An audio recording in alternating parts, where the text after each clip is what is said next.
don't matter how they feel. It don't matter how they feel. It don't matter how they feel.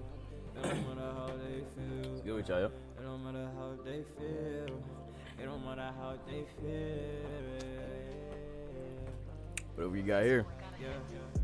Got a video called YouTubers Aren't Relatable Anymore. Pretty intriguing, pretty curious. I saw this on my recommended feed and I was interested to see what this is about. Because by default, the title does have a lot of truth to it, if I'm be honest with you. There's a lot of truth to that title, to be honest with you. That's what he's eating, y'all. There's a lot of truth to it. But let's see. This is by BSLOZ B-Souls. I don't know if that's what you're supposed to call him. He looks like he's Philippine. Not sure, but we're just gonna get to the video and find out. Growing up, YouTube for me was such a breath of fresh air from everything that I've seen on TV. It was a website for regular people like me and you to post about things that we're just interested in as regular people. And there was a level of informality and unprofessionalism that was very, very refreshing about this website. I felt like I was watching a real person as opposed to a character made up by producers or, you know, some guy chosen by that's facts. Production company. Now, yes, back in the day, there were channels like Smosh that did have high production values, but a majority of the website was not like that. Fast forward to 2022, and the landscape is so different now. Now it's not even just YouTube. There's TikTok, there's Twitter. I mean, I don't know if motherfuckers make money on Twitter. But they really paved the way. Twitch, there's Instagram. There have been so many young. Yo, that is crazy to think about. Like, when growing up, you used to see people like even PewDiePie, bro, and who else? Animations. You had Super Hot Fire. You had a lot. Superwoman. Where back then, like, even if people edited videos or did videos, it was just like normal. People didn't come up with this professional look. It was just kind of people were people. You know what I'm saying? Millionaires that came from social media that I don't even know most of them. When back in the day, now everybody's huge, bro. Like, hey, anyone who had 1 million subs, the whole platform knew about them. Now these are creators that formed their platforms off of being this relatable person. Now being relatable, you know, it can mean a bunch of things.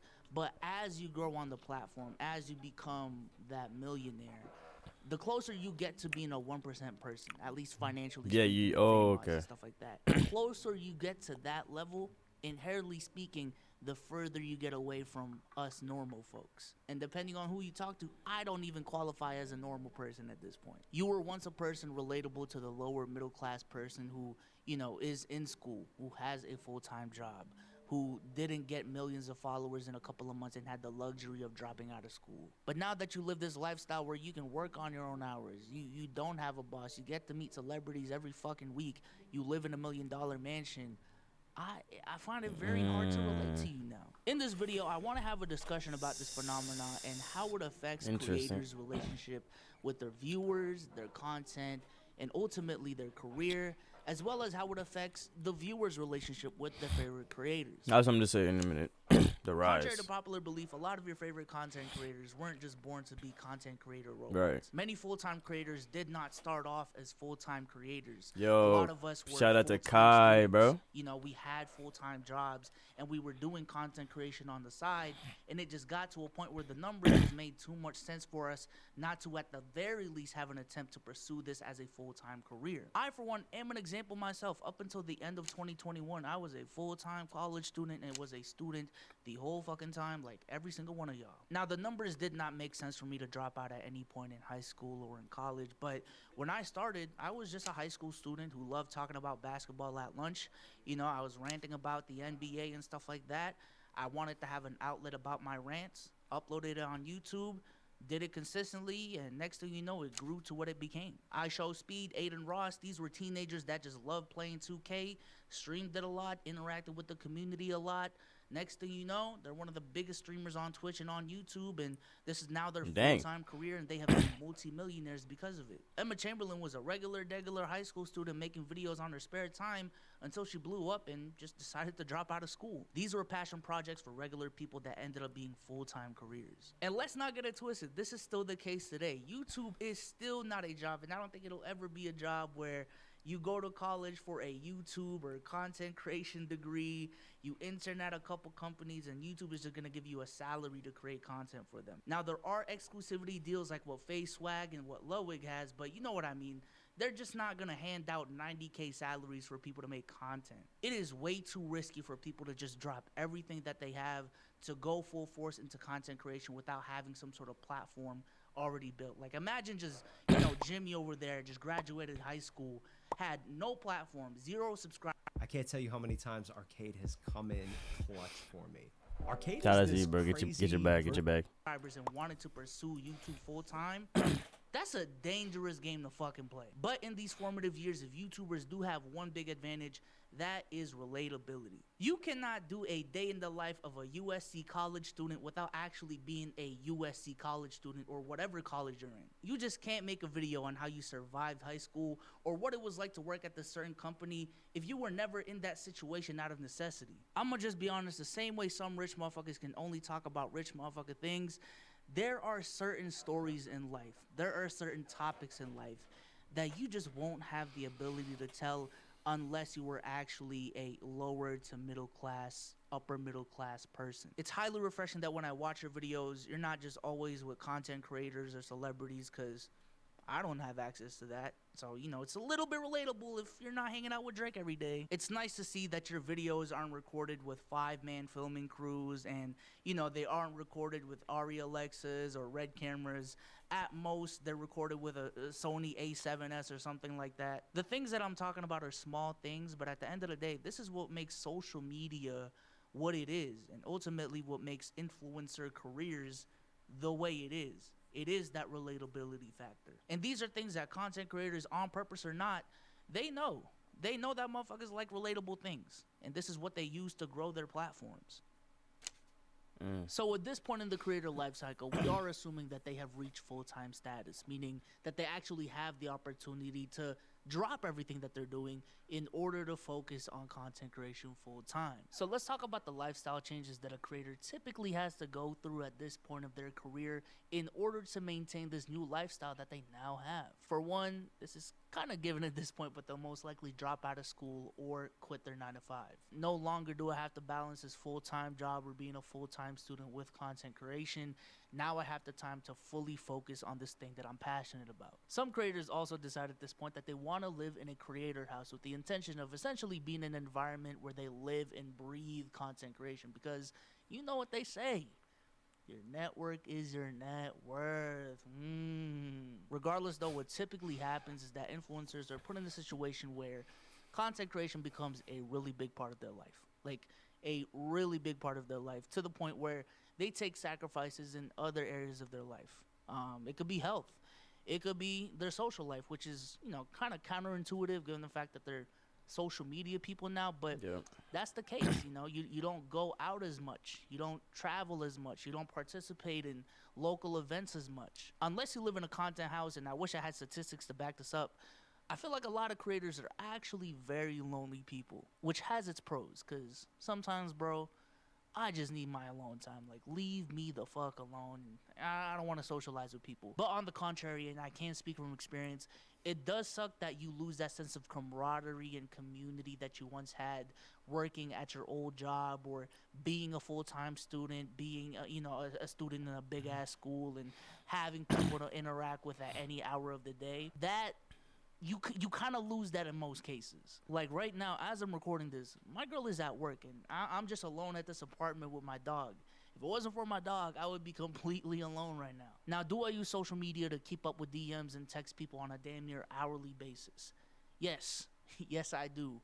But as people who went through the pandemic, y'all know there is a clear difference between remote and being in person. Now, there are workarounds. You can't live in a content house where, you live with people that do content creation for a living. You can talk to them about your profession. They can talk to you about their profession. Y'all can collab, etc., etc. That is one way to do it. Or you can flesh out a team, a production team, maybe even rent out an office, and y'all can go in there on an hourly basis. Everyone has a salary. It's a team effort, etc., etc. But a lot of motherfuckers don't have the bandwidth to actually do that, even if you are full-time status. Like for me, I'm full-time status, but bro, I I can't rent out another fucking building just to, talk to people. For a vast majority of full-time creators, it is just much easier to get your own place and do content at your own house. Ultimately, what this does, and I'm not even saying that it isn't justified, because clearly with what I mentioned, doing these things makes sense. But it puts a lot of creators in the position where it becomes very hard for them to make, at the very least, new relatable experiences. Like, I'm gonna be honest, on my own podcast, the Let's Keep It a Buck podcast, there's certain topics that we talk about, certain life topics that we talk about, that I just feel like I have nothing to contribute to, or I can't contribute as much as everyone else, and it's because of my own life experiences over the last 5 years. At this point in the video, you might be wondering, okay, this is all fine and dandy, but is this even negatively affecting creators? Because all of these creators that B-Souls are losing relatability, they seem... I'm gonna say this. Because I wanted to wait until the video was done to say this, but it's a reaction video, so I'm gonna say this. He pointed out that a lot of times when doing content creation, you end up being alone, not by even personal choice, but by, since content creation becomes a huge part of your life, you end up disassociating yourself, which is I find that is true. But sometimes it's mostly true when you're in the build-up process. When you're in the build-up process trying to get to, like, maybe the 1,000 subscribers or the 10,000 subscribers or the 100,000 subscribers. Yeah, but there's a time when content creation it reaches a point where it's stable to a point where you could mix the both if you're capable of. They're capable of doing that. But another thing when it comes to content creation also is that if you're the person that likes to be alone and likes to have something to do to keep them busy but don't like working with people, YouTube might be the thing for you, if I'm gonna be honest.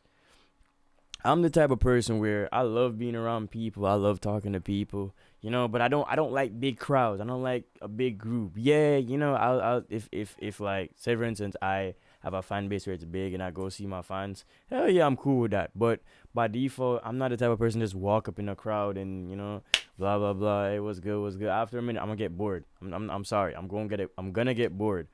I don't have energy enough to consistently be bombarded with a bunch of opinions in one group. With one person is cool, two people is cool, three is kind of pushing it. But yeah, so being a YouTuber, if you like your own space, like being alone while being busy, YouTube is really it for you, bro. Because all you can do is just stay by yourself, speak what you want to speak. Careful what you want to speak because you don't want to get canceled, of course. And then, that's YouTube. That's YouTube. That's YouTube for you. It's kind of crazy, yo. YouTube is not even a job. That's the crazy part. YouTube ain't really a job per se, because funny thing about YouTube is YouTube leads out to other things. Like, YouTube is almost like a university for entrepreneurs almost, because people start on YouTube and then they go to Twitch and then they go to TikTok and then they go to Twitter, or sometimes it's the other way around. People start on TikTok, go to YouTube. And that's the funny thing. People go to YouTube and go to Twitch, and then some of them go from Twitch back to YouTube. And then some of them go from Twitch to YouTube. Some of them go from YouTube to Twitch. I never understand it. It depends on the type of content creator, but yeah, I'll get my point. I'm going to keep running it. Well off. And for the most part, I don't think it is affecting them. I will say that. You're just faced with a new set of challenges that you need to work through. But I do think it is important to be aware of the platform that you are building. Oh, this is also what I'm going to say. For a lot of people, the one thing you have to be careful of when it comes to content creation, because a lot of us, this happens to a lot of us, and I think this is what happened to Corey X Kenshin too as well. A lot of us, we love making content for viewers, but we risk our health without even knowing it by staying up late making videos. Because I've even done that because I really want to get this YouTube going. I've stayed up doing edits, stayed up recording videos, doing all that stuff. And you don't realize it until it takes a toll on you. Until you have to really say, you know what? I can't sacrifice. I can't always put myself here, because if I keep doing that, I might not even be able to live or be healthy enough or have the energy enough to make videos type vibe. So that's one of the downfalls. I think that's what happened to Corey Kenshin. He got burnt out because he was posting videos every day, bro. And that's different, because that's what I did literally. I literally post videos almost every day. I'm kind of slowing down a little bit because, I'm a little bit burnt, but I'm still pushing out content because I want to have that discipline. I want to still have discipline. There's burnt out, but, as a man, I still want to have discipline. I want to be able to push through, blah, blah, blah, get my videos out and done. because I want to reach that goal of 1,000. That's my first goal, to get 1,000 subscribers.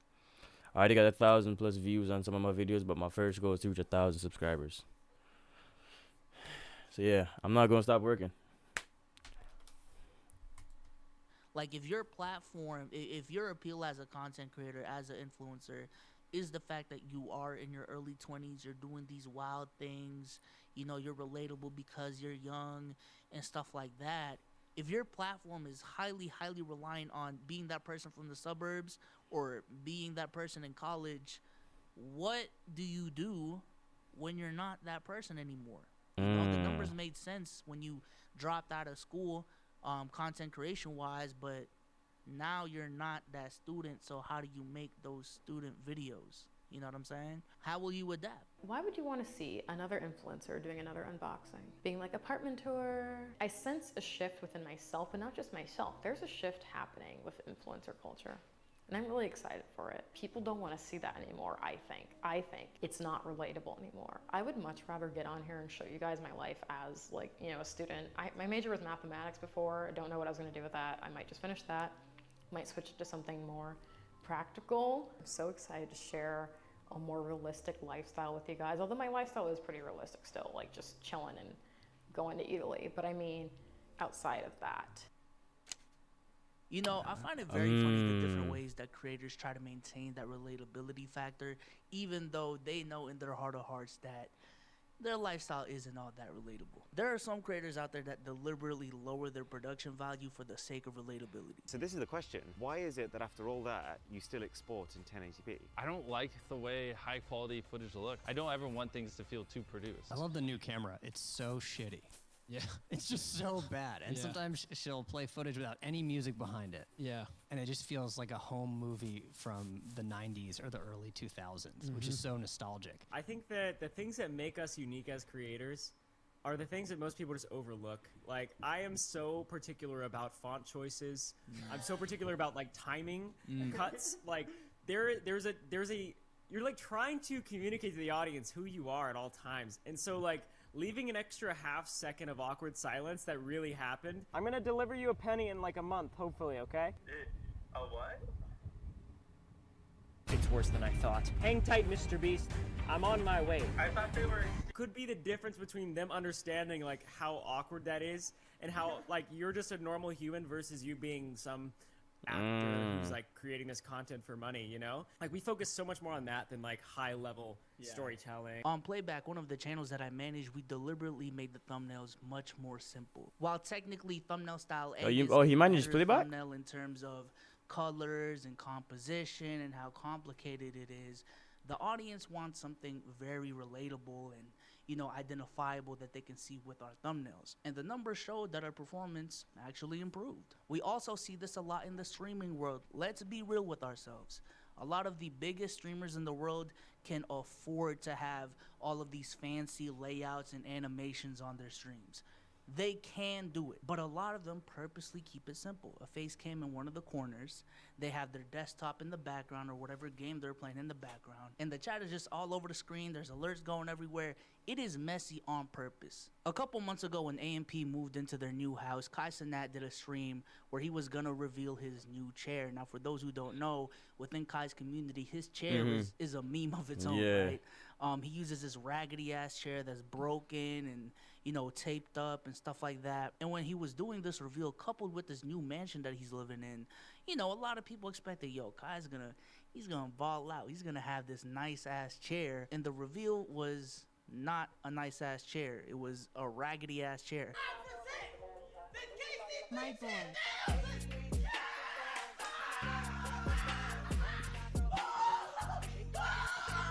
It would be insane if he bought a chair just to beat it up. But the message that sends me, you know, the fact that he's still using that same old chair is that, yo, even though I'm still big time, I'm still relatable to my audience, right? Like, I'm still one of y'all. You know what I'm saying? I didn't switch up. Why? So he can remain relatable to his viewers. For channels and platforms where being relatable is a really big part of your brand, remaining relatable is its own challenge. So how does this affect the viewer overall? Does it even affect the viewer overall? And to answer that question, in my opinion, this shit doesn't matter at all, to be honest with you, at this point.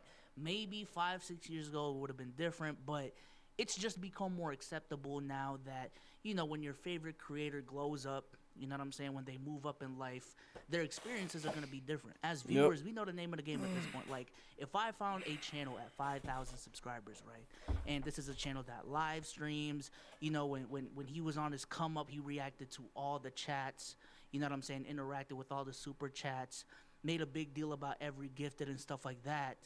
And then he somehow blew up to 10 million subscribers, 5 million subscribers. Listen, I understand that he can't read every chat because it's literally impossible. Have y'all seen the chats that Aiden and Speed have?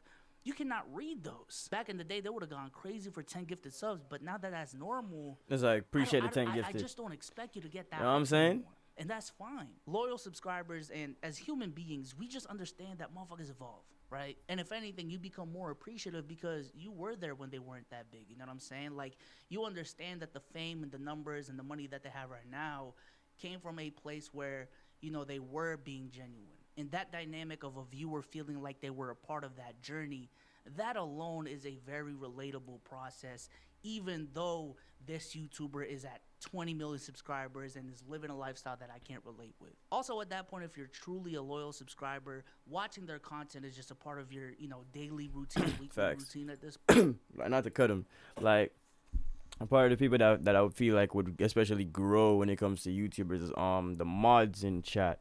Like, for those who live stream on Twitch and grow on Twitch or grow on YouTube and live stream, and the moderators, bro, fam, I'm pretty sure the moderators feel like they basically like had a big part to do with YouTube. I don't know, I haven't streamed on YouTube with a moderator before to see how that works, but on Twitch they definitely make the moderators feel like they are part of the stream. I'm not gonna lie. Like, I've seen Mari stream, I've seen Your Rage, I've seen Dante, and their moderators. I can tell that deep down their moderators are I don't even know if Dante or those people even talk to their moderators like in person or over social media or text. But you can definitely tell that these moderators feel a part of the stream. They're producing, they're removing chats, they're cutting out this, cutting out that. Even the people in the comment section on YouTube saying react to this, react to that, and their videos do get reacted to or a heart or a comment or something like that. It's good to feel included in stuff, you know what I'm saying? Point. So their lifestyle changing doesn't really, you know, sway you in any way. I'm gonna be honest, I personally don't see a problem with creators leveling up and showing that to their audience, especially if their whole thing is talking about their lifestyle. But the real problem lies when a creator, you know, maintains a certain lifestyle, or any celebrity maintains a certain lifestyle for a long period of time, to the point where they get detached from the reality of the rest of the population. You start talking about problems as if everyone goes through them, but in reality, only rich motherfuckers go through these problems, right? You start making videos, you start having these narratives that are very tone deaf to the rest of the population, and we just, like, what the fuck are you talking about? I think Kanye West is a perfect example of this. Like, I don't even want to get into it, but that's my opinion of him. And I know this isn't caused just because the creator is being Rich man or problems, not, right? But this is caused by a lifestyle filled with isolation. You know, you only talk to peoples in certain bubbles, and this is a very small bubble. And you again, you're detached from the rest of us. Like, we're over here. You know what I'm saying? Like, this is everyone else, and this is your circle. When you only talk to this circle right here, and you feel like life is just how this circle lives, and that's how you move, and then you spit narratives as if the rest of us is living that feeling way, it, yeah. That's when it becomes dangerous. And you know what's funny? You know which YouTuber I've seen that actually breaks that like box? Love Live Serve. Because bro, Love Live Serve are like what? They're like what? Let me look them up. Love Live Serve, Matter of fact, let me open a whole new YouTube. Shout out to Love Live Serve. I grew up on Love Live Serve, bro. I'm not gonna lie. Strawberry Park, go check it out. 8.2 mil. 8.2 mil. And shout out to these guys at Love Live Serve, Noah, Rhino, and Rob.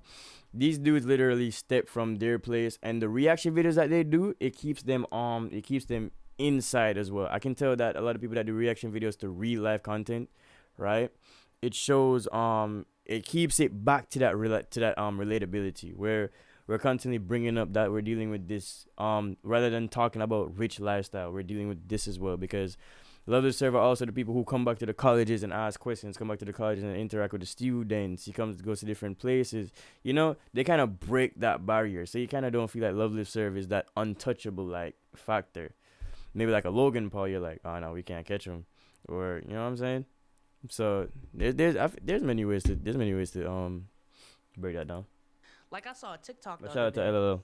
This motherfucker said 200K a year is when you start living life. Bro. Really? 200K a year is when you start living life? Life begins at 20 grand a month. If you're not making 20 grand a month, you're missing out because you're in the what I call the race. You're just barely paying bills. You're not able to save enough to really make any difference. Every time you save a little, something comes up, fix your tire and do some stupid. But once you get up to like 20 and then you live normal, well, now you got a little extra that can save and start really making some compound moves. The stories of David Dobrik abusing his friends for the sake of content, that shit is sick. Oh. Put the fucking camera down. And don't even get me started on family vlog channels. Speaking of which, y'all remember when he did the fake death thing, like his brother fake death? I don't know. This way, you should not be recording your childhood for monetary reasons. Let them live their life. And then on the same channel, you're gonna make a video like this? Like what are we doing right now? What are we doing? Listen, all I know is once I get to a point where I am gonna buy $1 million mansion, y'all gonna know about it. Whether you like it or not, no cap. Listen, if y'all like this video, leave a like on the video. You guys will also probably like this video right here, where I talked about it being a YouTuber is even a good long-term career in the first place. With that being said, I'm gonna catch you in the Discord. Links in the description. And I'm out, man. All right. Fire video, bro. He's at 18.6 thousand subscribers. Shout out to you, bro. Fire video. Definitely got some facts. I'm not gonna lie. Being a YouTuber is not. That's crazy. Being a YouTuber is not really even a job, cause based on right here, listen, I'm looking at it right now. Is being a YouTuber a long-term career? I'm gonna say, here's the thing about YouTube that's good. It may not be a long-term career for you, but you can definitely like progress into other things. It opens so many stuff for you, like acting. You can go into being canons for movies, advertisements. You could just let's say you kind of get tired of doing rehearse scripts or rehearse content. You can go to Twitch, stream Twitch. You just stream till you fall asleep type of vibe. It opens up more doors. But at the same time, also, it wouldn't be seen as the ideal long-term career, but that depends on who you're talking to. But if you want to see more videos like this, like, comment, subscribe, comment down below more videos you want to see like this. If y'all enjoyed the video, like, and I'll catch y'all later. Peace.